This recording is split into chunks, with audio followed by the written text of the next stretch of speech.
এত ওষুধ খাই কামই হয় না, দূর।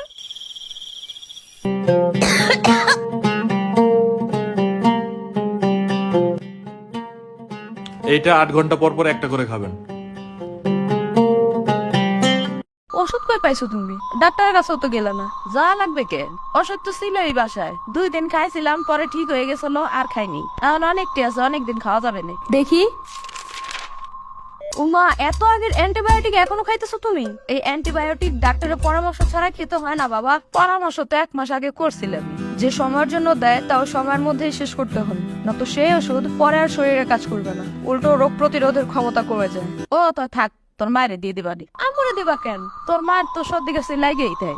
আহা না, চুপ করো। একজনের অ্যান্টিবায়োটিক অন্যজনকে খাওয়ানো যাবে না। এমন অনিয়মের জন্য অসুখ আর সহজে ঠিকই হবে না। তখন সামান্য সামান্য অসুখের জন্য হসপিটালে ভর্তি হতে হবে। তুমি তো যাবা, সাথে আমার আম্মুটারও নিবা। দুজন মিলা ভর্তি হবে হসপিটালে। আছে এত টাকা তোমার কাছে? আর অ্যান্টিবায়োটিকের কোর্স চলাকালীন একটু হাত মুখ পরিষ্কার রাখতে হয়, বারবার হাত ধুইতে হয়। আর তুমি তো